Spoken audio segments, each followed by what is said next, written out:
Viva Voz, com Vera Magalhães.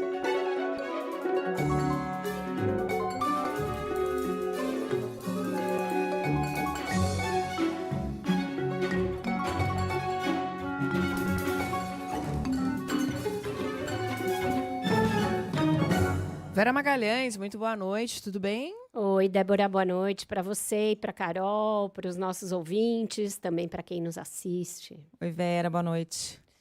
Bem, foi dada a largada, né, para as eleições.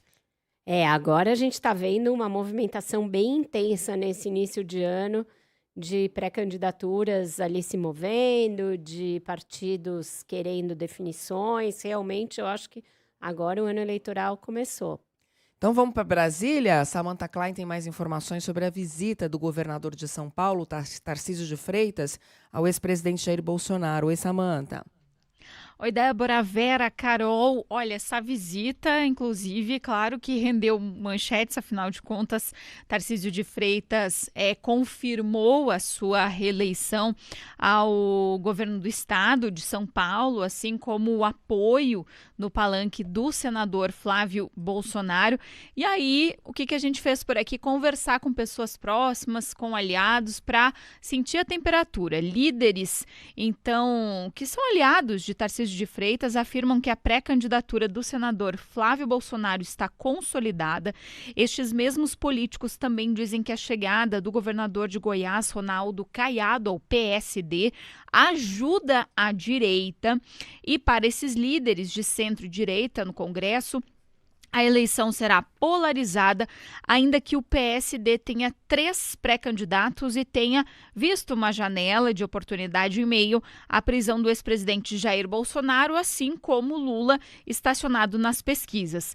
Hoje, Tarcísio, então, comentou sobre esse quadro, sobre esse cenário de se reeleger depois da visita ao ex-presidente Jair Bolsonaro no Complexo da Papuda. Tenho um comprometimento com o Estado de São Paulo, sou grato ao Estado de São Paulo por tudo que o Estado me deu, pela confiança que depositaram em mim. Eu tenho um papel importante dentro de um time que é realmente cuidar desse Estado, que é o maior colégio eleitoral do Brasil, e agregado à visão deste grupo, né, e o grupo tem uma tarefa importante, que é proporcionar para o Brasil um projeto diferente. Nós temos que dar resposta para a crise fiscal, para a crise moral, por isso precisamos de uma alternativa e nós vamos proporcionar essa alternativa como time. Eu faço parte desse time, nós estamos agregados a isso, dentro da visão que o próprio presidente tem, né? Então nunca teve isso e a gente está... É o que a gente fala desde 2023, não mudou nada. Até mesmo aliados de Bolsonaro e também integrantes aí do PL, pessoas próximas a Tarcísio, dizem que o governador era a escolha número 1, era também a escolha número 1 do mercado financeiro, porém os bons resultados de Flávio também estão animando o partido do ex-presidente Jair Bolsonaro. Com vocês. Obrigada, Samantha, pelas informações. Bom, então o Tarcísio foi a Brasília depois daquele cancelamento, né, que gerou bastante burburinho. E essa história de que a eleição pode ser polarizada, sim, mesmo com essa candidatura aí que o PSD está tratando como de centro?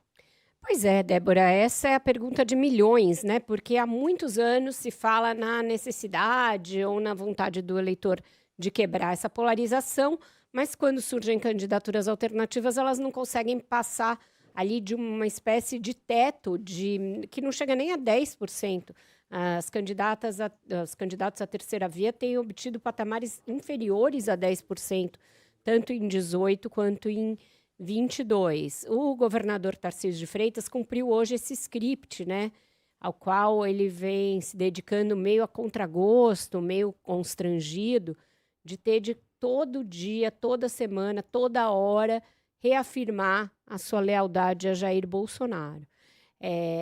Cancelou uma visita na semana passada, como se fosse algo estranho que o governador do maior estado do país tivesse uma agenda de compromissos a cumprir como governador e não pudesse visitar o ex-presidente preso. Ainda assim, isso gerou um enorme burburinho e ele teve de remarcar essa visita. Então, ele está praticamente dividindo as suas atribuições à frente do governo do estado com essa obrigatoriedade de bater ponto ali, na lealdade ao bolsonarismo, que é um constrangimento inimaginável se você pensar que ele governa o principal estado do país, que deveria ter uma autonomia política, deveria ter ali a possibilidade de não ficar toda hora tendo de dizer a mesma coisa, tutelado pela família Bolsonaro. Na verdade, é isso que está acontecendo. O governador de São Paulo hoje é tutelado pela família Bolsonaro, é cobrado publicamente pelos filhos do ex-presidente a se ajoelhar no altar do bolsonarismo. Isso levou a que hoje o seu funcionário, seu secretário, Gilberto Kassab, desse uma entrevista ao UOL dizendo que lealdade é uma coisa e submissão é outra.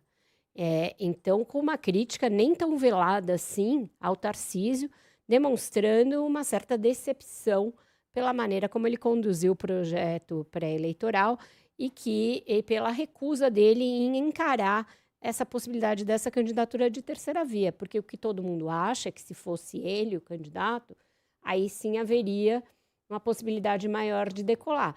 Mas ele queria ser o candidato pelo bolsonarismo e não um candidato alternativo à candidatura do Flávio Bolsonaro.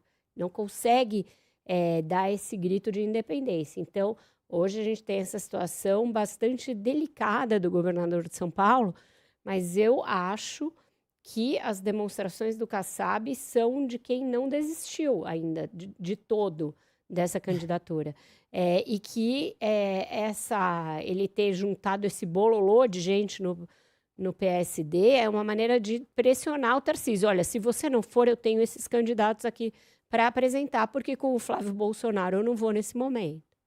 Mas você acha que essa visita do Tarcísio hoje joga uma pá de cal nessa polêmica toda de que ele poderia trair o bolsonarismo? Ou esse zum vai continuar? Eu acho que a cada demonstração que ele é obrigado, praticamente coagido a dar, esse espaço vai se estreitando, né, Carol? O espaço para ele ser candidato, o espaço para ele dizer, olha, existem clamores aí de setores da economia, de setores da classe política para que eu seja candidato, então eu serei.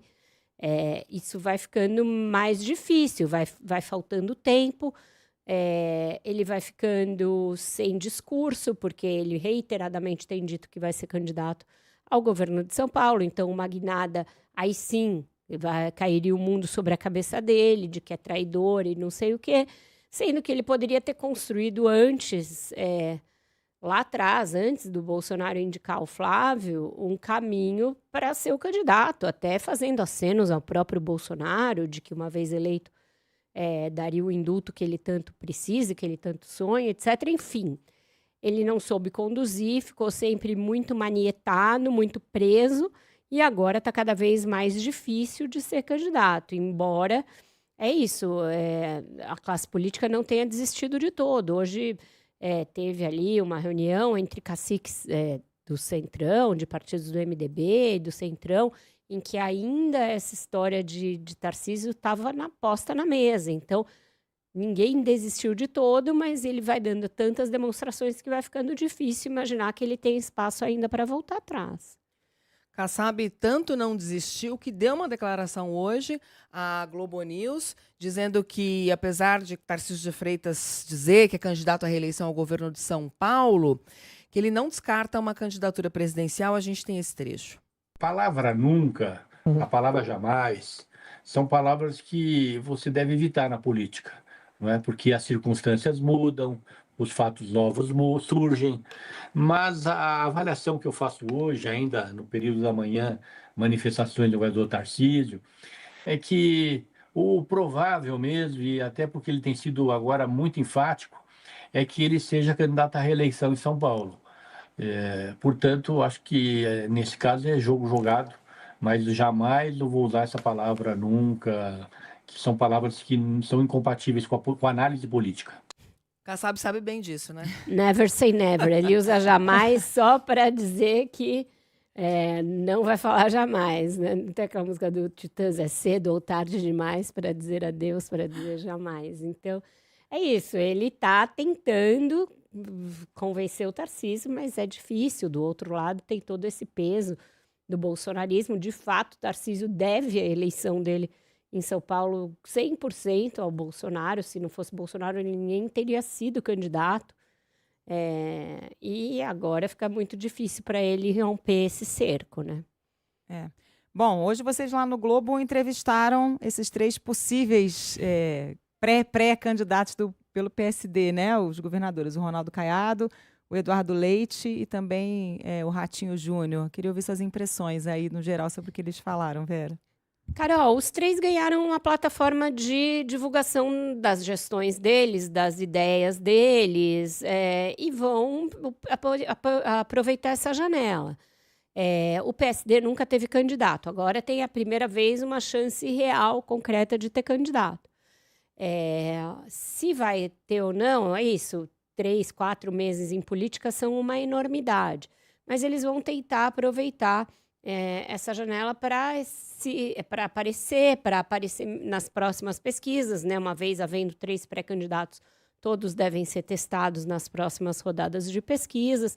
E dos 3, fica claro que o Ratinho Júnior, por estar mais tempo lá, é aquele que tem maiores chances, até por ter uma posição um pouco menos oposicionista que a do Ronaldo Caiado, que está chegando agora, e que o próprio Kassab deu uma entrevista também à Folha de São Paulo, ele está fazendo uma série de entrevistas, dizendo que a candidatura do PSD não será uma candidatura de oposição ao governo Lula. Então, tudo está em construção, mas o fato é que ele está se cacifando. Tem 3 governadores que são pré-candidatos, além de outros muitos governadores de estado. Ele está construindo um arsenal para o PSD ser um ator relevante na eleição, tendo candidato ou não. Só faltou combinar com o Caiado, né? Porque ele disse que não vai ser uma candidatura de oposição ao Lula, e hoje nessa entrevista o Caiado fez duras críticas, a gente tem um trechinho.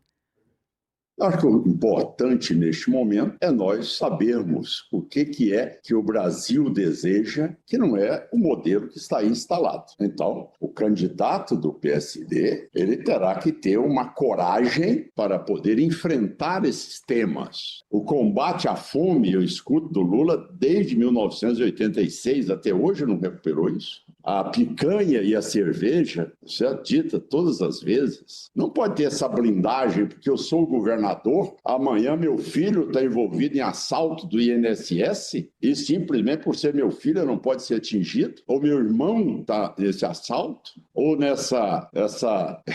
esse desastre completo, essa imoralidade que é o Banco Master. Esses temas são aqueles que a sociedade deseja que tenha um posicionamento em torno deles.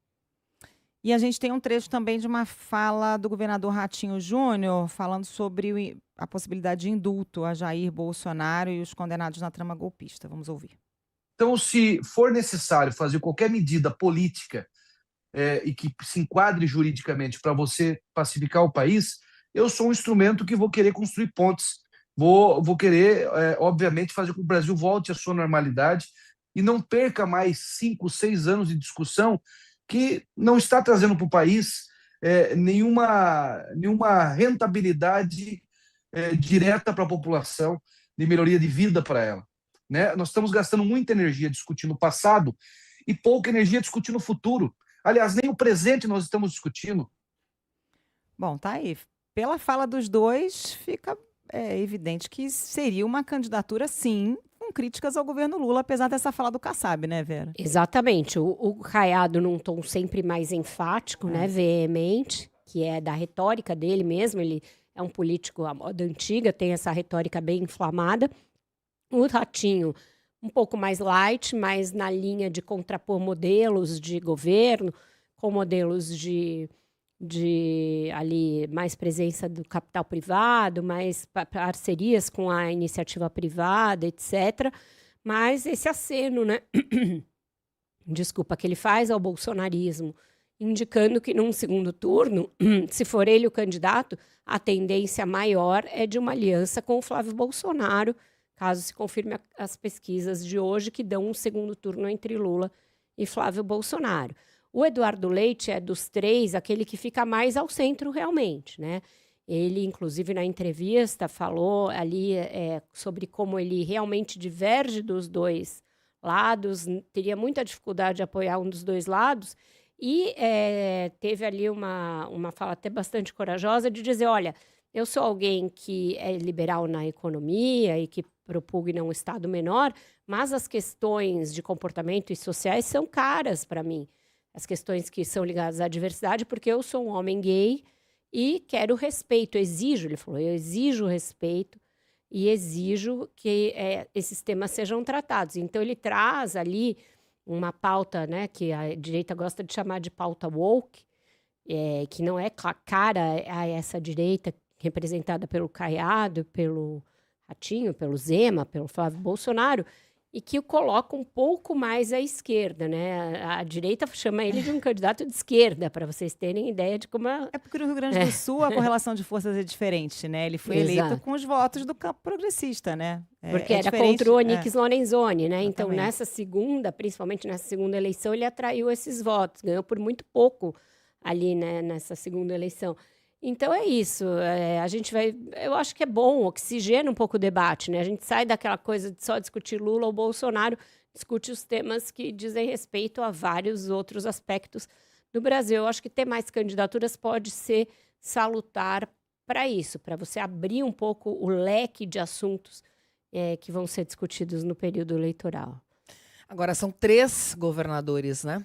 No PSD, isso não é pouca coisa. E tem uma briga para atrair o Zema, uma coligação com o Zema, tanto do PSD quanto do PL. Exato, eu acho que o movimento que a gente vai assistir agora vai ser o Valdemar Costa Neto e o próprio Flávio Bolsonaro tentando fazer o governador de Minas entender e ver que o espaço reduziu para ele, né? Ele é candidato pelo Partido Novo, uma sigla muito pequena, com pouca capilaridade, pouco tempo de TV, sem muita possibilidade de fazer aliança, então tentar atraí-lo para uma candidatura a vice do senador Flávio Bolsonaro. Ele tem dito por hora que não vai ser vice de ninguém, mas pode ser que aceite. O Senado também é uma coisa que não o atrai. Ele já tem, inclusive, o vice dele, que vai assumir o governo e vai ser candidato ao governo, Matheus Simões, já tem nomes postos às 2 vagas para o Senado nessa aliança. Então, também não tem muito esse espaço para o Zema ser candidato ao Senado. Eu acho que uma candidatura a vice seria o mais viável para que ele não deixasse o governo e só se retirasse da política de volta para Araxá, como ele disse que ele faria se ele não for candidato à presidência da República, né? Então, acho que o próximo movimento que a gente vai ver vai ser essa tentativa de atrair o Zema, porque uma coisa é você pulverizar as candidaturas, e isso pode até ajudar a que eles estejam juntos lá na frente, mas existe um temor que dispersar demais, ter um grande número de candidatos, isso poderia favorecer o presidente Lula. Então, tem uma equação aí muito no detalhe a ser feita quanto ao o número de candidatos que seria o ideal nessa pulverização de candidaturas.